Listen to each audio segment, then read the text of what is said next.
Hello there, and welcome to Gooner U, where there are no degrees because the learning never stops. I'm Dove, a TA here at Gooner U, and my friend Keith is our stalwart distinguished professor of Arsenal and football studies. Enter our classroom as we discuss the week's news involving Arsenal, Premier League, Champions League, international football, and sometimes MLS, because we're Americans. This week, Arsenal faced off against Brentford at G-Tech Community Stadium in the Premier League, and then hosted Wigan Athletic for the fourth round of our FA Cup campaign. Hey, Keith, how you doing? I've been enjoying the nostalgia this morning of a mid to late 2000s Premier League that the FA Cup draw is giving us. Fingers crossed for Bolton in the next round. I'm just kidding. When Bolton's out, but yeah, it's been Wigan is not a club I have thought much about for 15 years, 10 to 15 years, and it was so interesting to have them back in my life again, if only for a couple hours. Right. And realistically, they weren't really in our life so much after the midway mark in the first half. Kind of briefly passing through. It did look as though they brought a lot of people, and I imagine they all had a very lovely time in the capital. Right. A nice weekend out. Where they're based out of? Wigan is up in the north. I think it's somewhere outside of Manchester. Okay. I believe. Hold on, I've got a dozen. But what were you going to say, though? I was going to say I have about a dozen tabs open right now, so I'm trying to look up where Wigan is exactly. They are, because I had Wigan Greater Manchester, so that's where they're located. Sure. It seemed like they had a lot of people in the stands for them, which I imagine. I imagine a combination of them wanting to go to London for the weekend, a chance to see your team play at the Emirates, knowing full well that it probably wasn't going to be. The miracle, the magic of the cup, so to speak. You don't think Macclesfield was lingering in the backs of their minds at all? Oh, there's always a moment. You always believe at least a little bit. Yeah. But yeah, that was unlikely. Macclesfield themselves don't play until tomorrow as we record, right? Yeah, I believe, yes, they are tomorrow's game. Yes, at home against Brentford, speaking of games they're familiar with. Right. Familiar names. At least they drew home again. Yeah, we'll have to talk a little bit about the teams around in the draw, because obviously as we record today, Sunday, the draw will be tomorrow, Monday, right? In advance of that Macclesfield game. So some interesting names. There are some interesting names still left in there that I would not be opposed to picking up in the fifth round. But we have to talk about the game. We have to play the game before we can talk about what comes next. So getting too far ahead of myself there. In the news this week, apparently we have a couple new injuries to talk about. What's the first one we need to cover? Well, so the big one, I guess we'll hold off on most of them, probably because they occurred during the games. But I think the big one to mention is Kai Havertz picked up a thing. I guess maybe it was in training. I don't know. Maybe it was in the late stages of the game from the previous weekend, the Sunderland game. But he is out. It doesn't sound like it's serious to the point. It sounded like, I should say, I think they expected him probably back for March. I don't know I don't think he was going to be available for the North London derby, which is disappointing. Obviously, I know Havertz has done a lot to come back. He's dealt a lot with injuries this year. Obviously, I think his presence helps us a great deal. Definitely. So I don't like it that he's out. There are a few others. Unfortunately, this week we gotta reset the injury counter. X number of days since an injury. Well, back to zero again. Because we lost a guy on Thursday. That's when the game was. Lost a guy on Thursday, and then at least for a little bit, and then we had a couple of injuries picked up today. Plus, Saka was sort of on his way back, so he played a little bit in this game, but only 45 minutes. So we're just a week away. We're really just a week away from a week off. Slight break from the madness. Yeah, I think if we could just get there, I feel good. But it's going to be an interesting couple of days until then. But I think that'll be good for a lot of people. But yeah, the injury thing's kind of coming back. Yeah. Elsewhere in the league, we've had some managerial shuffling. What happened at Spurs? In Spurs, the untenable became no longer tenable. Thomas Frank is out at Spurs. This was after. Now, we recorded last week. Obviously, we were early on Saturday, so this apparently happened, I think, on Sunday morning. After on Saturday they had lost to Newcastle, or maybe that was on Sunday. It was Monday morning. I don't remember. It's not important. But Thomas Frank is out. That's okay. He's still an Arsenal Silver member, so it'll be fine. Or did we not talk about that meme on the show? No, I don't know what you mean by that. So there was a game. It wasn't that long ago. Maybe a month. Maybe it was late January. Spurs played someone, an away game against a team that we had just played away. I don't remember who it was. And there's a picture of Frank sort of wandering around their training at the site, holding a cup, which people zoomed in on, and it had an Arsenal logo on it. That didn't win him any friends there. No, I think what they said was he had just I just picked up a cup. I guess Arsenal had left it. I mean, I get the impression it was just a plastic. It's just a plastic cup, and they just. Of all the stuff the teams bring, they left it, and I just wanted some water, and I just took it, and I took a cup. There wasn't anything in it. But yes, there have been Thomas Frank's a silver member at Arsenal. He's truly our man on the inside. But he's out. He's out at Spurs. And apparently they just appointed. I don't know if they've announced it officially, or if it's about to be official, but Igor Tudor, former Croatian international, is going to be their manager, presumably till the end of the season. I don't really know about him as far as a full-time manager. Played most of his career in Italy. Actually played 110 games for Juventus across about a decade. Bounced around a lot of clubs, spent some time in Italy, including in Italy, Juventus, Hellas Verona. Never really spent long at anywhere. Just looking through his Wikipedia page. Was most recently at Juventus. He's now at Spurs. On so is he any good? I don't know. Kind of says a lot about where Spurs are at the moment, but also just where we are in the season. Who would want a job like this? They are in a relegation fight. Right. All jokes aside, they really are. They're kind of in that mix of teams down to the bottom because they don't have what we don't have outside of Wolves this year. Like last year, the three teams in the bottom were abjectly terrible, and it saved a couple of teams who were kind of hovering around that line: Wolves, West Ham, Spurs and United, maybe. Right. And they they're just kind of a mess. Some of that's injuries. Sunderland is probably throwing a monkey wrench into it. There's almost zero chance of them getting relegated at this point. It's not actually Sunderland. I think it's Leeds that's doing it. Because Sunderland, Sunderland too. Obviously, the fact that let me start that conversation over. I guess what I'd say is last year it was the three promoted teams that just never really found their footing in the league. Right. This season, sometimes you'll see that, and sometimes it's promoted teams, sometimes it's other teams. But last year there were three teams, forget where they came from. There were three teams that were they were the bottom. They were at the foot of the table from the beginning of the year to the end.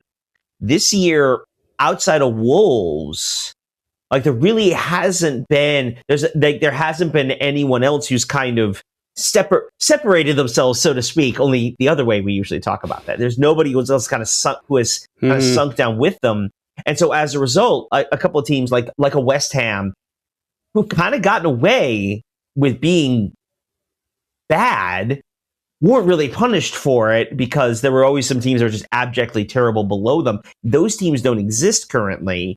And so there's this clumping of teams. I mean, Leeds is kind of right in that conversation, but by not being a clear-cut 19th or 20th, Leeds is now in a mixture of that. Burnley is in there as well. I think Burnley is kind of started to float more towards that bottom position. And then, of course, like you said, Sunderland, they're being near the top. Well, that takes a team out of that conversation. But it does open up a spot for a West Ham or a Spurs or I think a Leeds. Well, not so much Leeds in that context, but whoever else is floating around that part of the table. But well, I guess actually we should mention another team that's probably almost certainly floating around that part of the table is Nottingham Forest. Yeah, they also had a manager shakeup this week. Yeah, Sean Dyche is out at Forest. Okay, I since we stopped playing them, I haven't really paid attention to what they've been doing. I know they're in that mix of teams in that relegation fight. Otherwise, that's pretty much it. Otherwise, they're definitely a club that clearly doesn't have a clue what they're doing. To go from Nuno Espirito Santo, who is, a very good manager, but also one who relies heavily on very structured, very defensive play, to Ange Postecoglou, who I'm not even sure could spell defense. Much less knows how to play any. When he was at Spurs, right? That's just who we are, mate. That's just kind of these teams go forward and attack, and then switching for him to Sean Dyche, who's let's get down in the mud, guys. Like let's get rough and tumble here. Who are they? Like there are some decent. We've seen them. There are some decent players on that Forest roster, but who are they? Like, what are they trying to do? What are they doing? Spurs are kind of having that same kind of conversation amongst themselves, I think. And this is, it's just so weird to watch. Forest is about to have their fourth manager of the season. Yeah, it's crazy. Especially in the Premier League, I'd imagine things are more stable than you might see at lower levels, but is that the case or no? It depends on the club. Chelsea is kind of the counterexample to that. Manchester United's kind of cycled through a bunch of managers, although Michael Carrick finally didn't win. Oh my God. There was this poor story early in the year. I don't think we had talked about it. Some kid in Spain, a United fan, basically made a promise that he wouldn't cut his hair until United won 5 games in a row. Well, they were at 4 wins before they drew their game in midweek. Yeah. So when this actually ends, he said he's probably just going to look like Chewbacca by the time this is over, because he had a pretty good fro going. Oh my goodness. I don't know. A lot of it has to do, and you're seeing this, I think, is true both with Spurs and Forest in their own ways. A lot of this has to do with the damage of dropping down a level is so profound.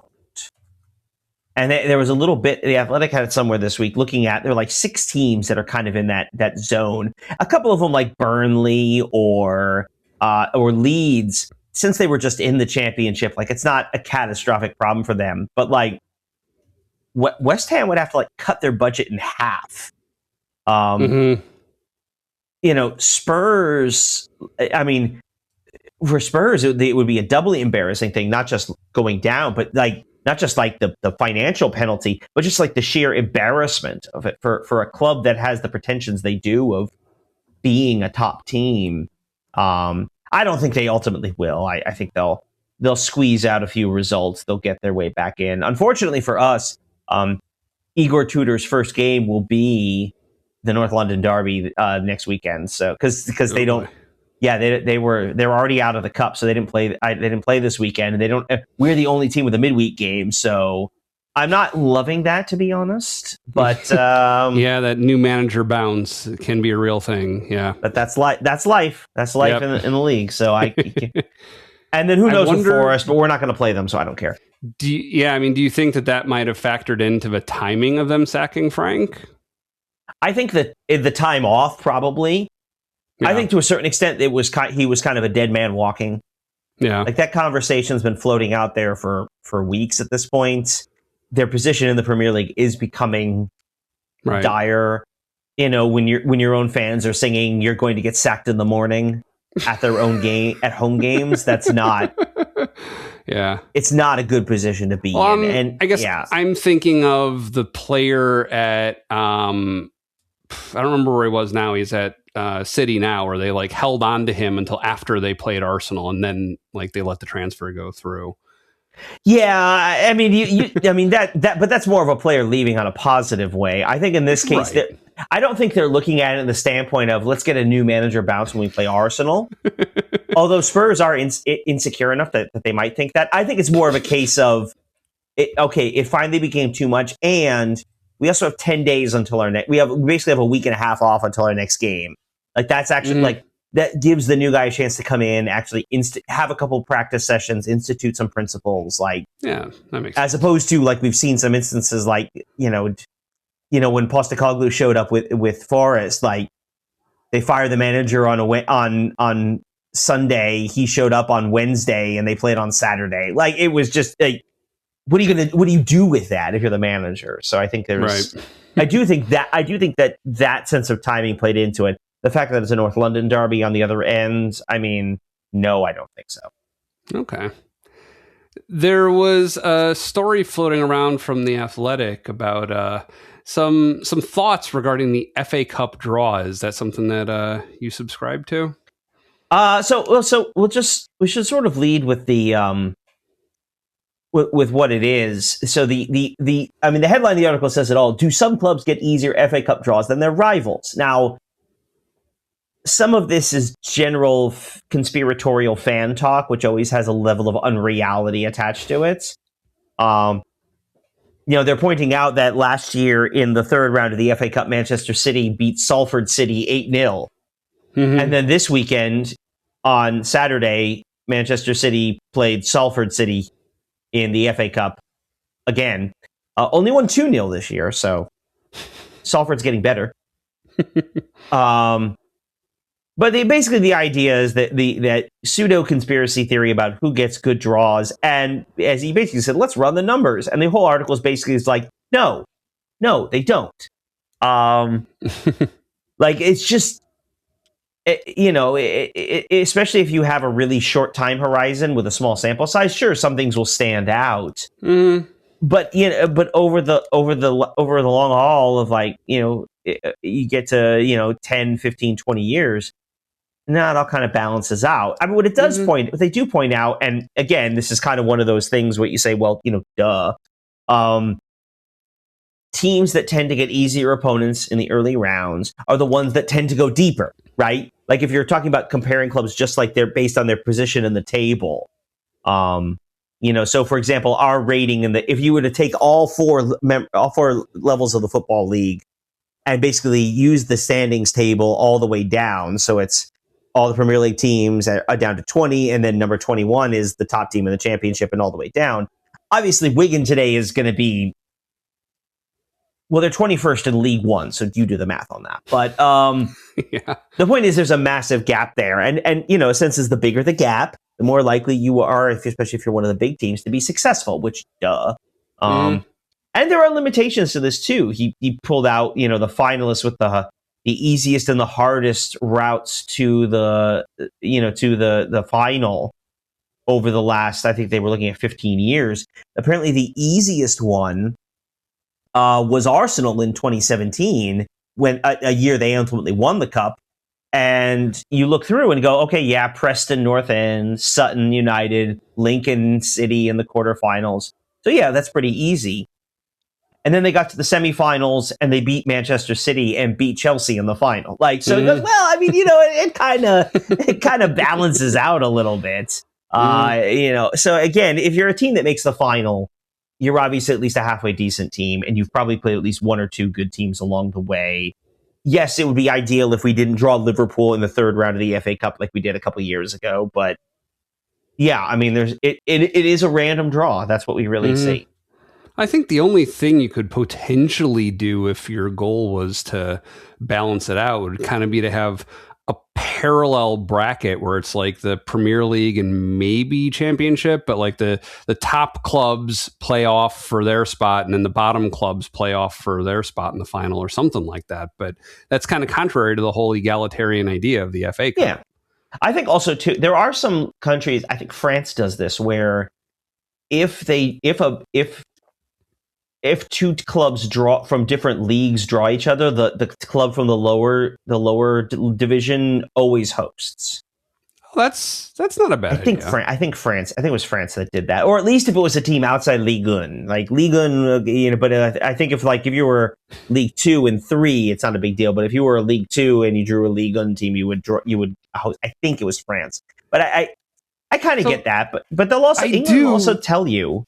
just quickly add this. In England, they'll also tell you the small clubs actually don't mind being drawn away. One, because it's kind of a cool experience to be able to say, oh, I played in Old Trafford. I played at the Emirates. I played in this, in Stamford Bridge. Plus, all the gate receipts of the FA Cup are split 50-50. Yep. I mean, you think about, you go to the Emirates, which seats 60,000. That's a lot of tickets. That's a lot of money. So if their main goal is advantage and potential to win, maybe they want to be at home. But overall, they probably don't mind.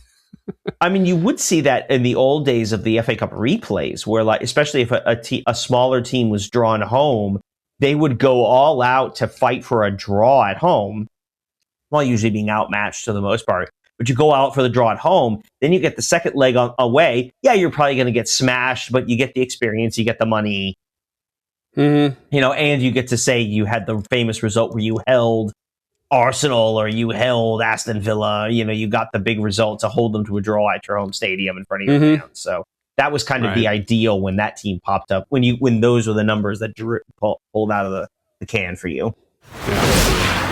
This week in the Messi room, we have the season kicking off for MLS, right?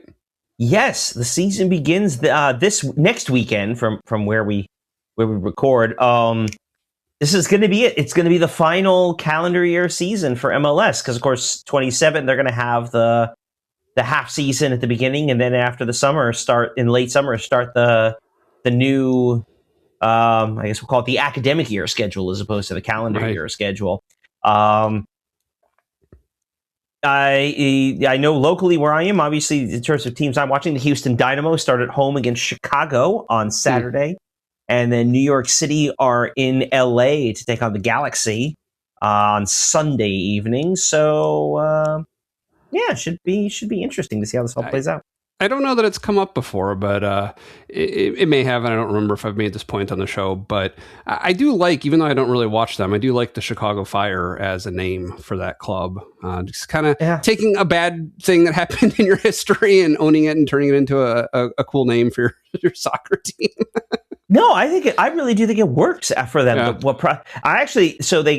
They had a bit of a journey with their logo over the last couple of years. They had one for the longest time, which was they called the Florian Cross, which is basically what you think of. Like, if you think your head a fire department logo, that's what it is. And I thought it always looked really cool. But one of the things they complained about is like the players would fly, they'd go somewhere, and people would see their gear and their shirts say, "Oh, are you firefighters?" No, we're professional athletes. We play soccer. Really? Right. It's a job you can get here. Yes. The logo they switched to, I think they called it the Fire Crown, apparently bore a too close resemblance to a group called the Latin Kings, who are a street gang in Chicago and a pretty violent one at that. Oh, no. So they had to. Also, and this is more my personal opinion, it was just kind of ugly. It just wasn't very good. So they scrapped that. Now they have the current one, which is like a letter C. It's now they highlight more the light blue and white, like the Chicago flag. Right. It even has a star on it. I think that's like the same. It's a weird shape. I forget if it's like a 7-point star or what it is. It's a 6-point star, yeah. But it's not like a Jewish star, which is also a 6-point star. It's more the center distances are it's more tucked in. But yeah. So yeah, exactly. It's like a crest representation of the Chicago flag. Yeah. Yeah. But yeah, the last full year season of MLS, this current schedule. So there's kind of a weird sort of like a valedictory feel to it. Like, this is it. This is kind of the end of an era. Also with a month break in the middle for the World Cup. So right, yeah, that'll be fun. That'll be fun too. Right, and something that we won't have again, basically, because of the new format. This is our last time taking a World Cup break. Yep, indeed it is. Also, I don't know that I did the right thing. I guess I'll let everybody know after the season kicks off. But I happened, incidentally, to be scrolling through my Apple subscriptions on my Apple account yesterday. And I did notice that the MLS League Pass was set to renew on February 15th, which my understanding was that you don't need to have the separate League Pass subscription anymore. And so I canceled it. I can always resubscribe if it turns out that I do need it, but I had been saying on the show, and I did believe that you won't need it. So we'll see where that goes. That's my understanding too, but I'm sure they're still going to nail a couple of people who just like you would have otherwise forgotten, and all of a sudden see their money being collected. And that's one thing that is nice about Apple, in contrast to many other subscription providers, is you can have a setting set that I think is on by default where it emails you whenever any of your subscriptions is set to renew. Mm-hmm. Like, it's very transparent what's going on. It's very easy to cancel anything that you're ever subscribed to through an in-app purchase or anything like that. So this week's midweek match was actually a Premier League match due to playing in the FA Cup over the weekend, and we somewhat disappointingly drew away at Brentford. That wasn't what I was hoping for out of that. No, I mean, I kind of hope we talked about this last week. It was a distinct possibility. Brentford is a very tough team. Is a solid team. They're a tough team to play at home. In a lot of ways, they are a mirror image of us. That their great strength is set pieces, as we'll talk more about. This was always going to be a tough one. I think they've only lost like 2 games at home this season. So this was never going to be an easy one.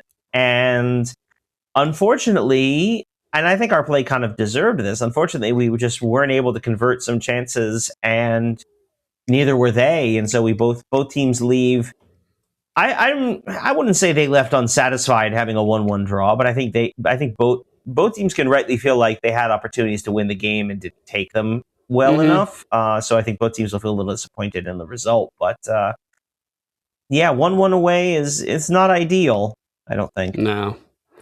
So at the beginning of the match, you kind of look around, see who we have playing. We weren't playing some of the players who I expected to, and there was definitely some others who, interesting, Hincapié. Like what went on with the lineup on Thursday? There was definitely some rotation from this game, and certainly we looked at this week coming in, Brentford away, and then Wigan at home this week. You look at that and you sort of say to yourself, it's not that, obviously, as I just got done talking about how tough Brentford away is, it's not the toughest set of games, especially given some of what we've seen over the last couple of weeks, some of the high-profile games we've had. So I think we were starting to use this as an opportunity to begin some rotation. So we see Hincapié, Mosquera came on for Saliba. Rice and Zubimendi are there in the midfield, but we brought out Eze as well. Saka apparently is feeling a knock, so Madueke is there. So some of it, I think, is relatively predictable rotation. I think in sort of the way the game and the season is going.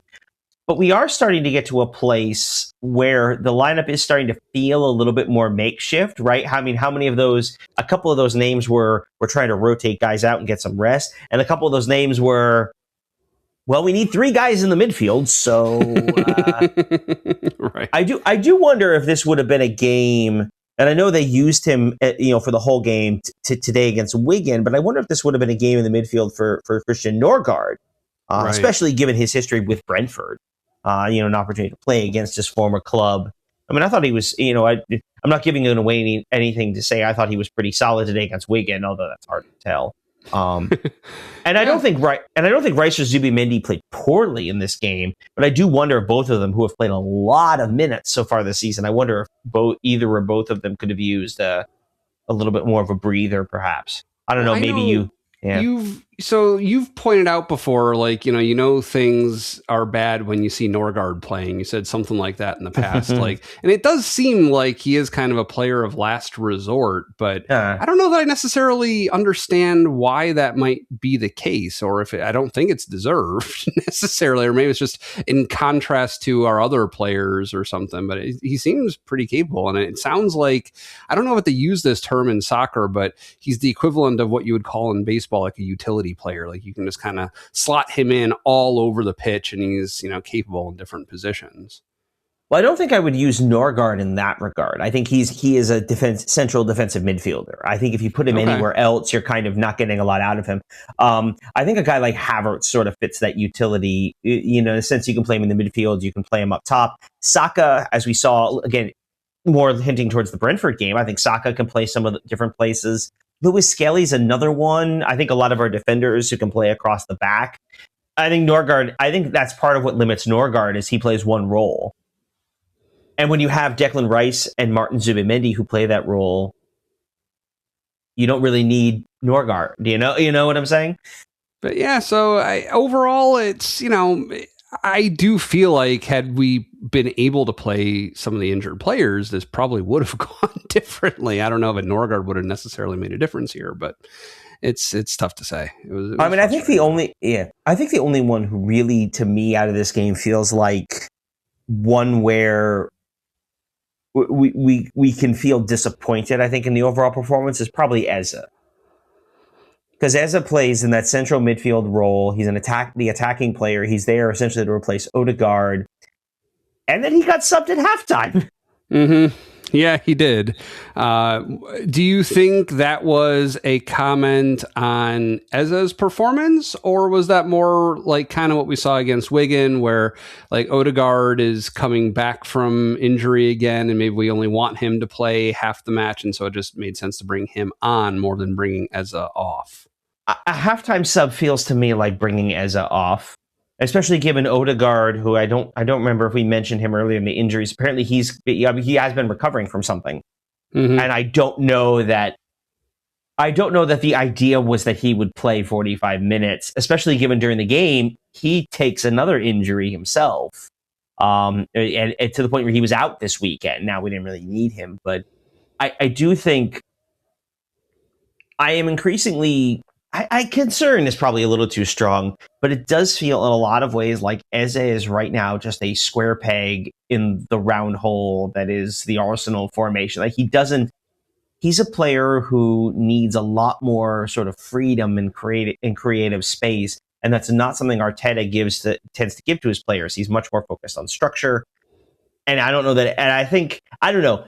Remember, he was bought at the end of the transfer window, so he basically showed up and started playing and training. And I wonder if perhaps if he were to get the off season, and particularly a training camp with Arteta, to work with them a little more and really figure those things out, because otherwise it feels like they're trying to figure it all out on the figure each other out on the fly.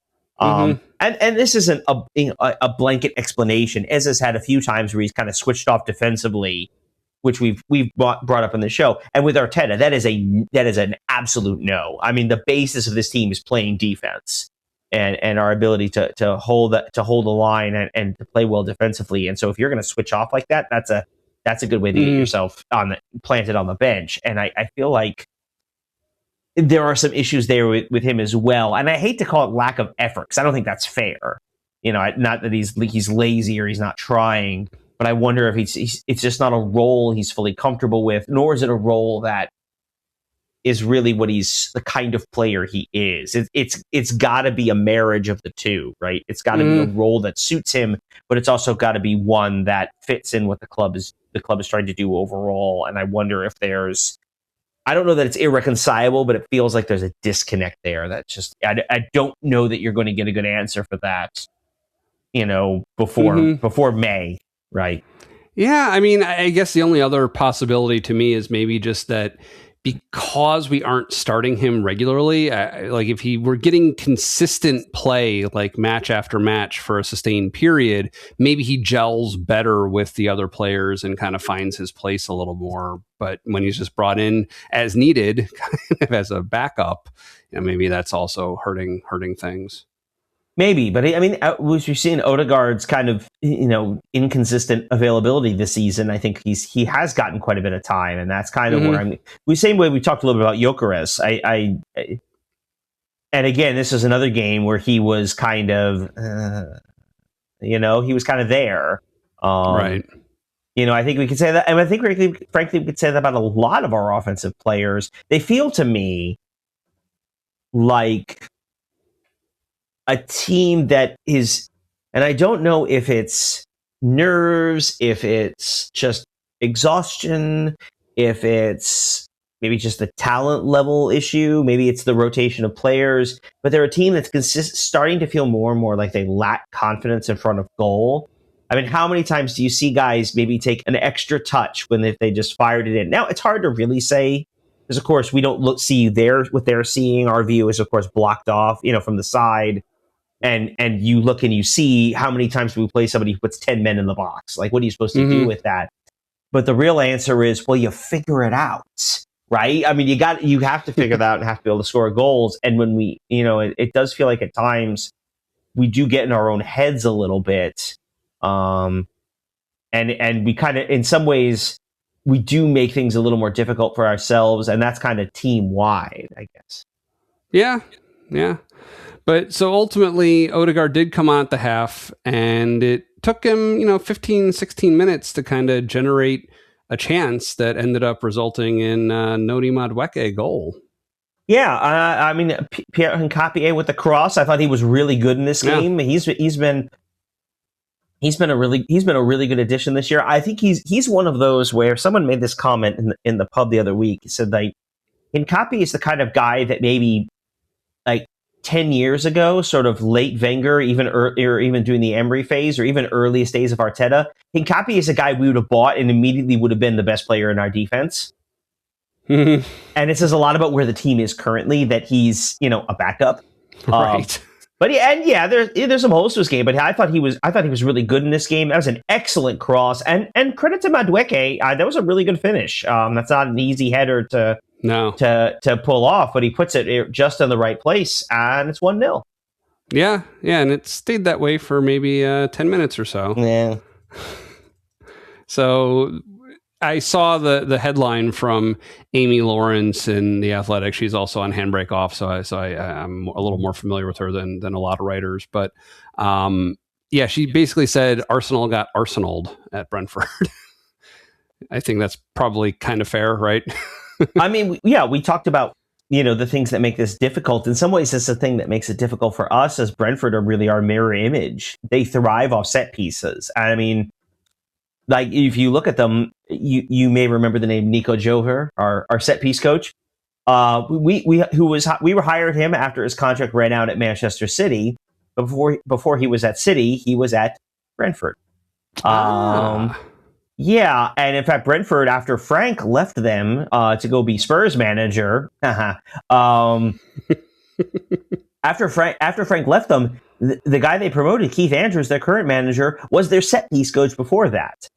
Oh, interesting. This is the team that thrives off of corners the way we do. This is also the team that can generate long throw-ins, which we suffered from. Yeah, like when you watch us do the long throw, when you see Rice do the long throw, you're sort of like, well, I don't know, I guess. And then you watch Brentford do it, and I just think to myself, oh no, we can't do that. Like, that's not, if that's what we're trying to do, then we're not doing, that's not working. Right.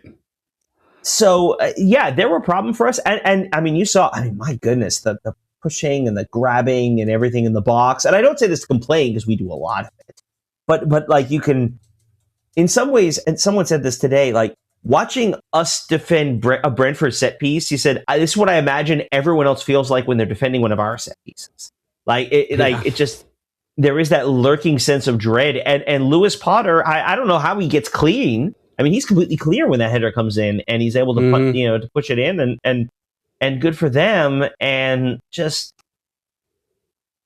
I can't say it was undeserved. What was it? Was it Ivan Thiago? Their striker had a number of good chances in this game. Which he didn't convert. Yeah, he kind of hit off target, but yeah. I mean, one of them generated a pretty excellent save from Raya. I mean, credit where it's due. That was good, yeah. I mean, but again, in the midst of all that, we still had a chance at the end, right? That ball came right to that. Timber breaks his way through. He slides it over to Martinelli, and I mean, the highlights package I watched right before the show, I mean, made the comment, and I must have missed it in the regular broadcast. But the comment they made in the highlight package was, maybe Timber wants an extra touch. Maybe he touches it a little too late, doesn't get the touch he wants in terms of the pass. But that ball goes to Martinelli. I think Martinelli's got to hit that first time. He takes an extra touch and winds up hitting into the keeper. I think he just needs... And Kelleher's a really good keeper. Like, that was a good pickup for them.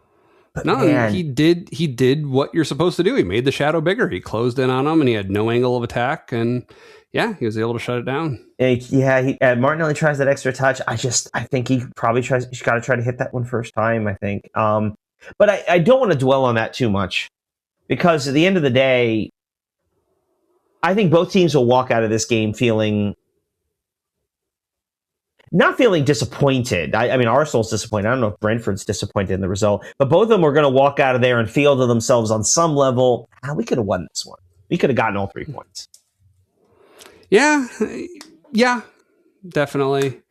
But who knows? It's one of those things, like, we haven't really lost a lot of games at all across all competitions, and there are going to be draws. I'm hoping that, this is one of those things that we look back on in a few months. We're like, oh yeah, remember when we were a little annoyed that we dropped points against Brentford?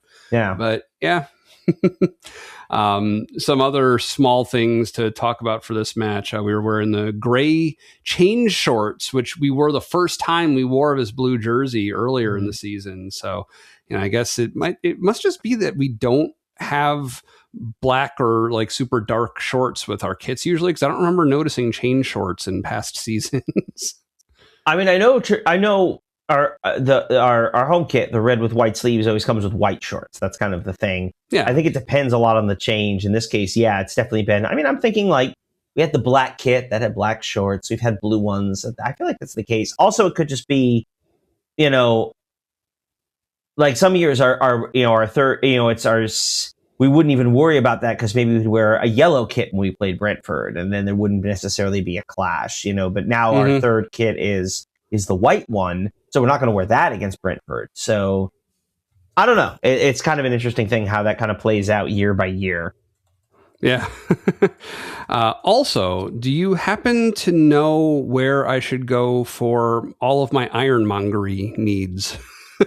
I noticed this sideboard ad at G-Tech Community Stadium where it was Hertings first for fixings and Ironmongery. And it was one of those things where it felt like we were playing in a country that doesn't speak English as its first language. And it was just like gobbledygook in the ad. Like, wait, I kind of know what those words mean, but what on earth is going on there? Here in America, we would call that hardware. So yes, Hertings there is a hardware store. Like imagine yourself a Ace or Home Depot or Lowe's, that kind of thing. So yes, I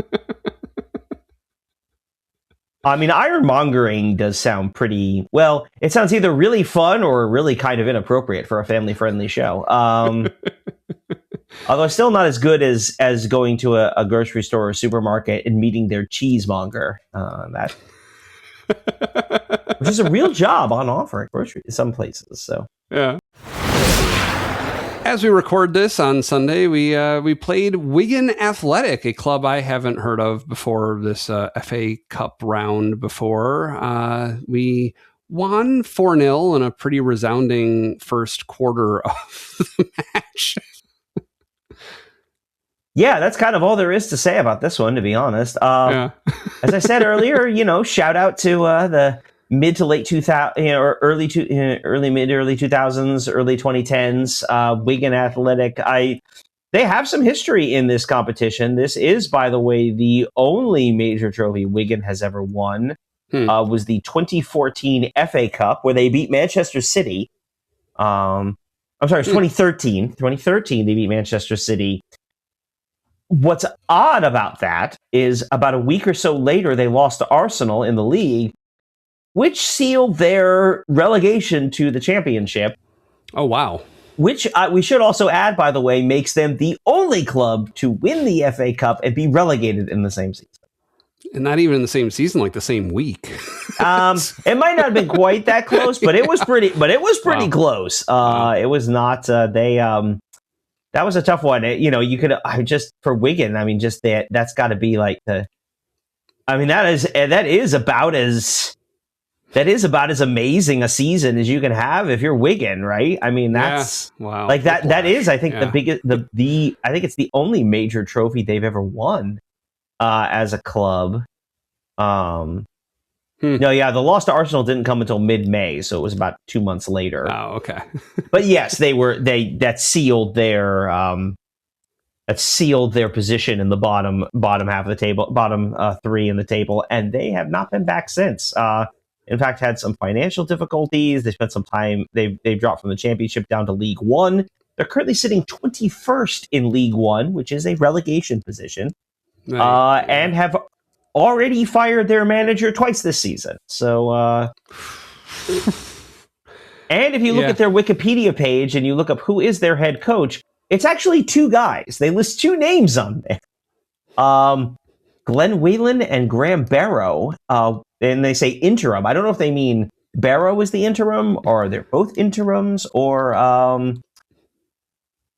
poor Wigan. They are kind of a mess right now. Yeah. Well, so we did roll out another interesting lineup against them. Some names that I didn't necessarily. We did get to see Norgard. We got to see Miles Lewis-Skelly, Kepa, as we have been in the Cup competitions. Mascara again, as you mentioned. Overall, Jesus starting, not Gyökeres, but yeah, this is. I guess this one is more like what I would expect to see at this level of competition, like in the FA Cup against a League One team. Yeah, and I do think, Saliba played, which I think was as much about getting him a few minutes under his legs than anything else. Obviously, we've seen Hincapié, but now you're rotating all your defenders.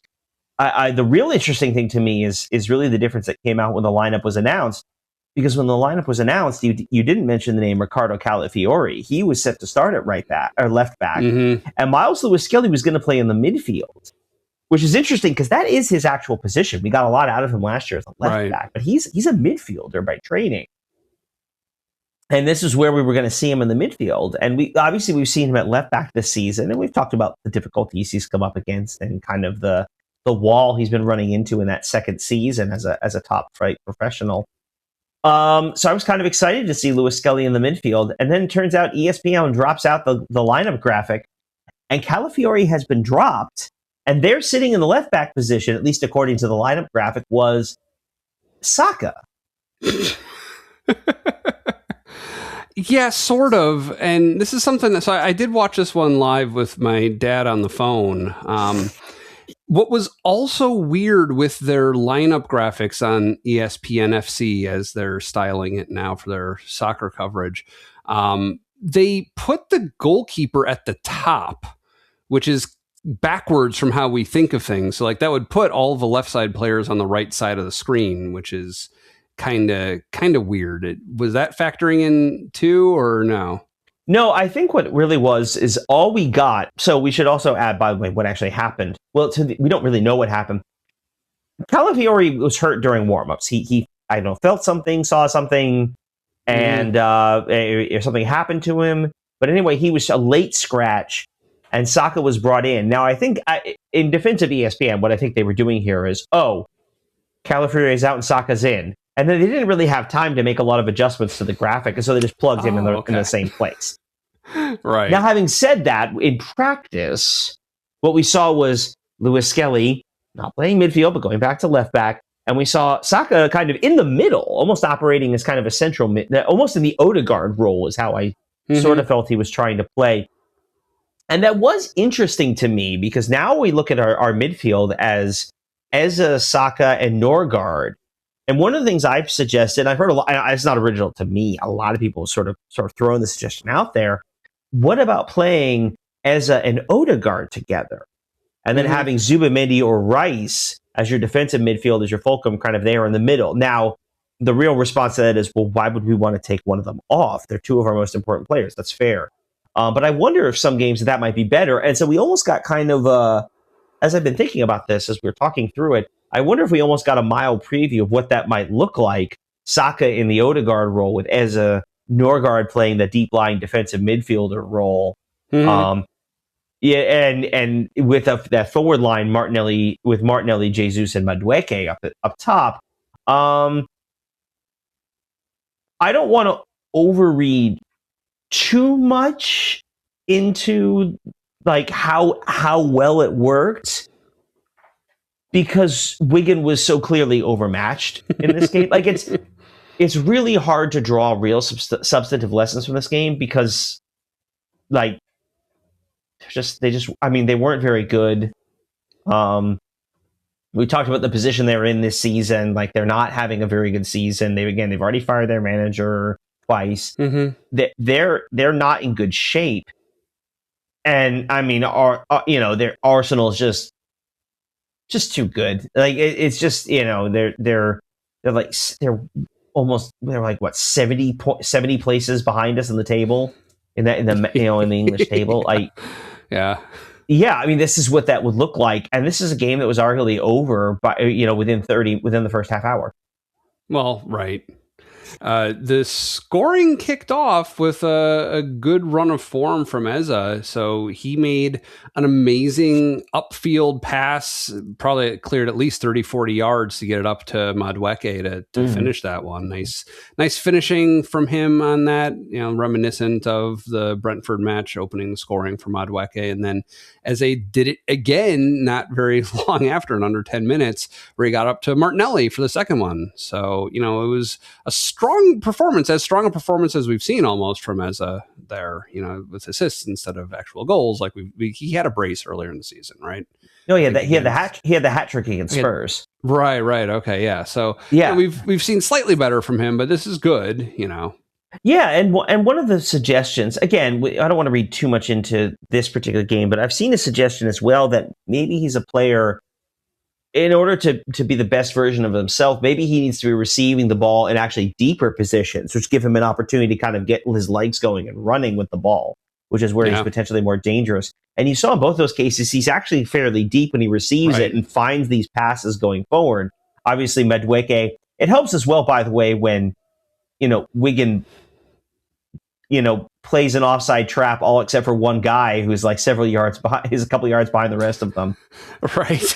That helped too, but it's a nice trap from Eze from Madueke. It's a good finish, and the same thing. Martinelli gets a good finish there, and that's the kind of thing you want to see. The shot Madueke has, the shot Martinelli has, because as much as we look at this game and see 4-0 and how well we played overall, there were a few instances in that first half hour before we get the goal where it does feel like they're doing that thing where they take an extra touch when maybe they'd be better suited just cracking it at the goal. And then a couple of those times they do take a shot at goal and it's immediately blocked because there was a guy in their face. Okay, I get that. But I do think there's something like I saw elements here, even still in this game, of a team that still is worried about whether or not it will score. And it's not so much they're trying to score in a particular way, always trying to walk it in.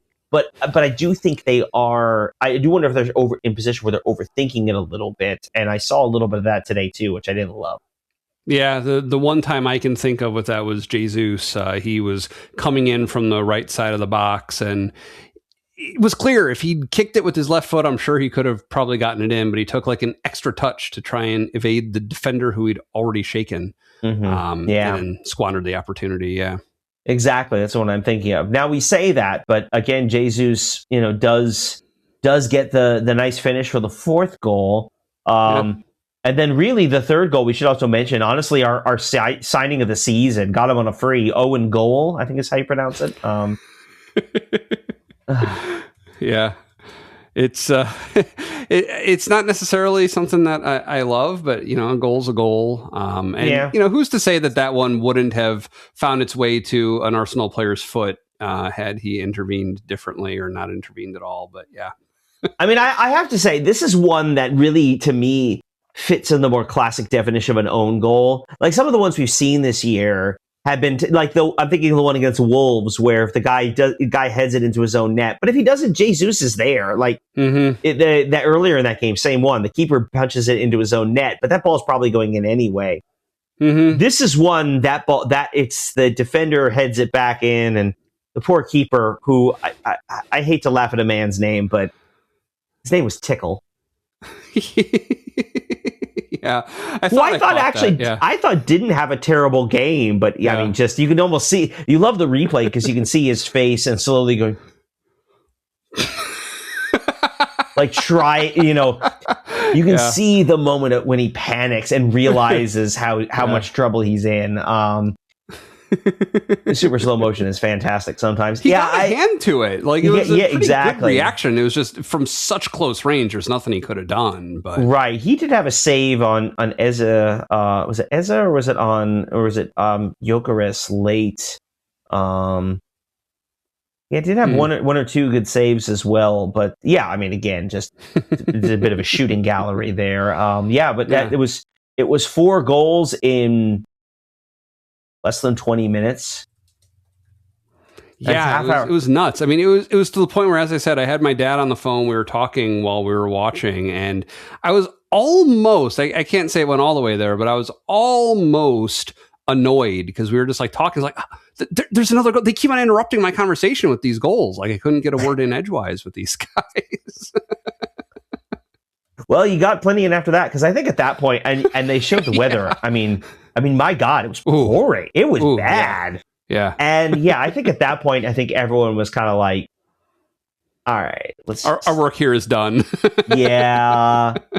Wigan's not scoring 4 goals. This game is any part of it like, look, we don't want to twist the knife anymore on these poor guys? Do you think that factors in?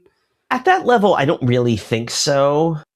I mean, these are all top level professionals, including guys with some pretty ruthless and competitive streaks. Mm-hmm. Like you'll see videos sometimes of like, and it's professional athletes in general, but like they'll play video games, sometimes like a charity thing against some kid, and they're out there just pumping goals past this poor 7-year-old who doesn't care because they're getting to play video games with their idols, right? But like these guys are so ruthlessly competitive, like they can't not try to win.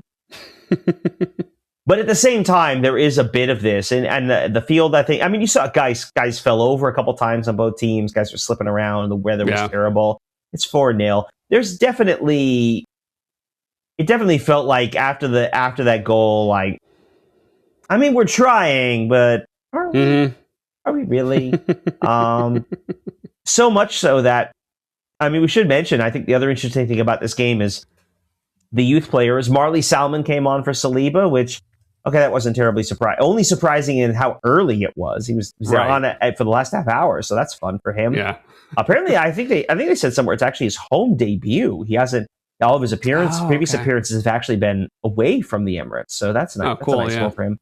And then Arteta threatened this. He told us years ago he would do it. He just might substitute a keeper in the middle of the game.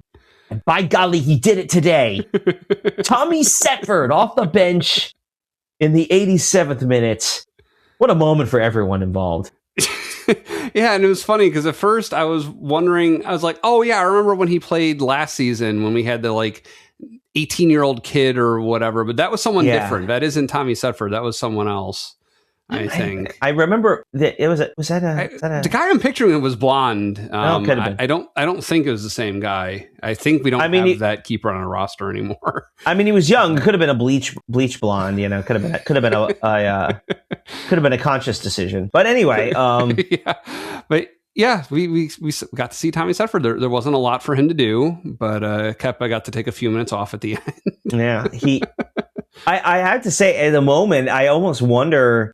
I kind of wondered if you're Kepa, like, just how long does it take to sink in that you're being subbed off? Like, does he even like pausing for a sub? Oh, okay. And like, you look over there, and obviously he's in the yellow keeper kit. And but like, at what point does it really register for you? Like, oh, I'm off. I'm being subbed. It took a while for it to register for me. I was seeing the yellow shirt on the touchline. I was like, what? Well, we actually picked up on them pretty quickly because we saw him get up. We're like, oh, it's happening! Yeah. The substitution is happening. Let me ask you, from a technical point of view, does Kepa still get the clean sheet? I don't believe so. I believe technically that's shared because they both played. So it's not in the Premier League, so I don't know how much it matters. Yeah, because the Golden Boot is just for Premier League games. So the Golden Gloves. Yeah, I think. Well, yes, both. One, yep. Both. Really. But we're talking about the gloves. Yep. Right. Yeah. That is for that is for it's a statistical note, but like I believe it would be a shared one because of the substitution. I'll be honest, I don't know, because goalkeeper subs are not a very common thing. Right.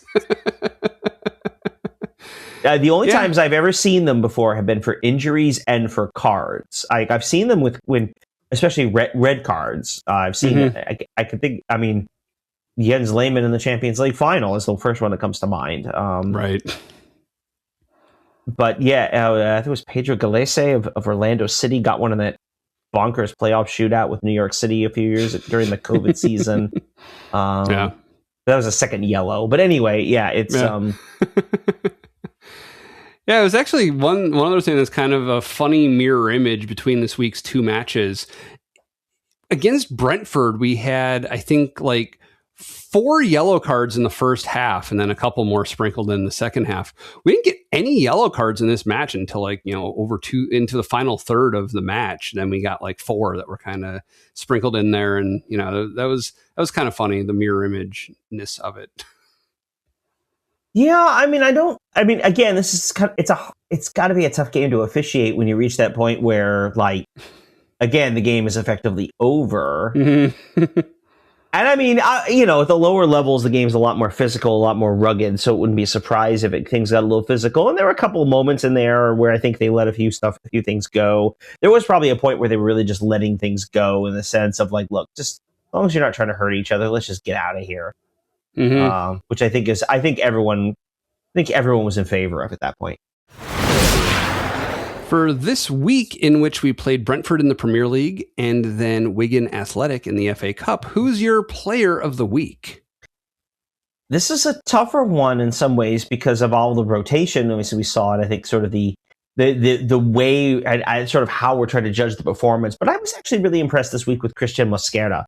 I think he's been a really almost underrated signing. I mean, he's 21 too, which is wild how young he is, but how experienced he is. I mean, if you think about it, he spent one game this week partnering with Saliba and the other game partnering with Gabriel, and I thought he did fine in both of them. I mean, of course we give up the goal against Brentford, but off the set piece. But otherwise, otherwise he had a few good tackles, a few good plays. Obviously he had a couple good tackles against Wigan, which prevented them from really, doing anything offensively. So I actually came away fairly impressed across the two games. Again, Mosquera, with just kind of a sort of a pleasant sensation of having him in the back, feeling comfortable with who he is and what he's capable of doing. Yeah, good pick. I was likewise also torn because of the rotation. The person who I would have picked from the Brentford match didn't play at all in the Wigan match, and the person who I would have picked from the Wigan match was not notable in the Brentford match that we did play. So just unmasking their identities. Hincapié, I thought, was really good against Brentford. I'm really noticing his contributions to the build-up play. Like you noted, his cross that led to the goal. Just really good at moving the ball forward and doing those crosses. That wasn't his only cross of the game. He made a bunch of key crosses from in that final third, trying to generate some opportunities there. So that's the kind of overlapping run we don't necessarily see on the left side as much as we do on the right side with Ben White and some other players. So I like seeing him in that role. That's been a useful thing, but he didn't play against Wigan Athletic, and this is the player of the week. For Wigan Athletic, for me, it was kind of Eze's day. Those 2 assists were really key, got the scoring started with the first one. That was good seeing him productive like that. But he was basically anonymous in the Brentford match, got subbed off at the half. So you wouldn't really want to pick him. So for this week across both matches, I'm going to go with Noni Madueke. He was the initial scorer in the Wigan match and the only scorer in the Brentford match. And they were nice goals. He's doing a good job when he's in there, doing what we need him to do. And, I didn't see as much of the swashbuckling and like kind of breaking through into the box like I called him out for a few weeks ago. But overall, scoring in both matches puts him above the rest for me. I mean, it was a really nice goal he picked up in the Brentford game. I think there were a few moments in both games where he Yeah, Madueke, apparently from his time at Chelsea, was a very frustrating player because you can see the talent, you can see the ability, but you can also see at times, and we saw them. I can think of more today because it's the one more fresh in my mind. But you can see moments where he does something, and you're just like, "Why? Why would you do that?" He has a little bit more of that to his game. Yeah. But yeah, I thought certainly contributing goals in both games. And a really nice finish, in particular in the. Well, a nice finish in both of them, honestly, but the header in particular of Brentford, but even today was good. So not a bad choice across two legs, I think. This week, along with MLS's season kicking off, we had the announcement of the full slate of new kits for this season. Yeah, obviously with MLS, they are still on that schedule where they basically replace one of their kits every year. And I don't want to say no rhyme or reason. It's 1 year you replace the home kit, that goes for 2 years. The next year you replace the away kit, that goes for 2 years, and they sort of overlap moments there. I kind of like this year that they released them basically all at once, as opposed to this kind of weird, one here, one here, one here over a couple weeks. But yeah, it's an interesting selection. Have you had a chance to skim through anything that particularly catches your eye? Let's see. So I'm looking at these for the first time. I kind of like the mint stripes for Austin. Charlotte FC. Oh, that's right. We've got the meaty Adidas stripes on all these that we talked about not too long ago for the World Cup kits. And I'm still not used to that. But Charlotte doesn't look too bad. I like that. It's not quite a Manchester City blue. It's more of a Carolina blue. It is Charlotte. Yeah. Which ones do you like? While I skim through these a little bit. A couple that stand out to me. I really like Atlanta's that sort of reference to the '96 Olympics. I think it comes off really well, knowing what they're trying to do. I think it works really well. Charlotte was one I liked, sort of in general. I like Chicago's because this is a club. Historically, they wore red. That was sort of their thing, and they got away from that for a while. And so hopefully they really are bringing that one back. So I'm excited to see Chicago in red. Other than that, certainly from a New York City perspective, I like our away kit decently enough. It's fine. I kind of like it better when we're in blue as opposed to other colors, even though every time we make a black kit, it always does look good, which, those I think are some of my favorites. I did shout out the San Jose's the Dead kit in honor of the local heroes, the Grateful Dead. Yeah.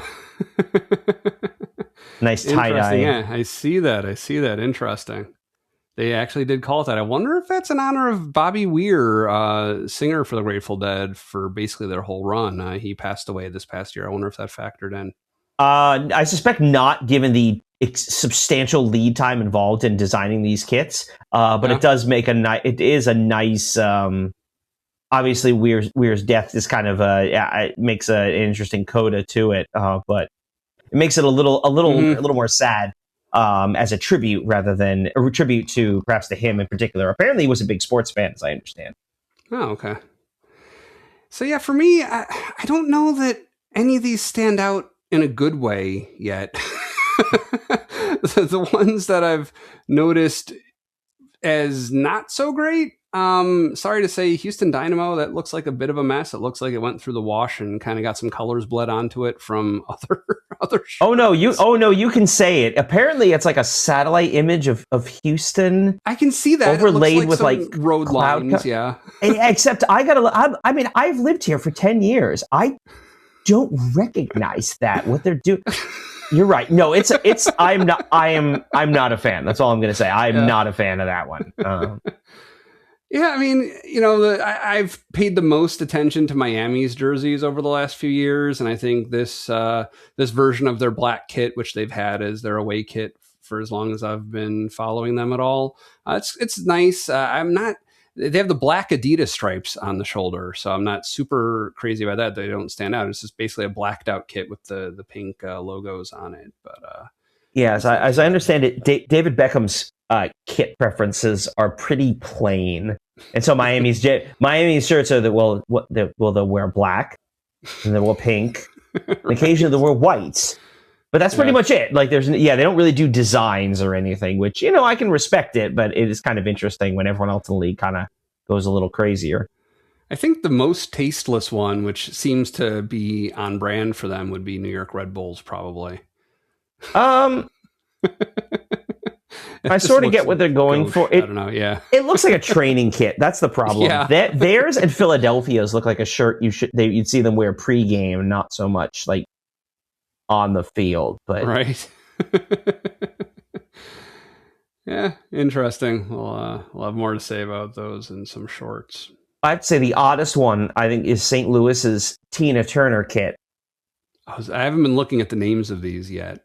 Yeah, well, I mean, it's a gold, and you can sort of see like hair, and the general response to that apparently has been, wait, Tina Turner's connected to St. Louis? Apparently, she was born there or grew up there for a little bit before she became, Tina Turner, before she became famous. But yeah, that's when the reaction is like, really?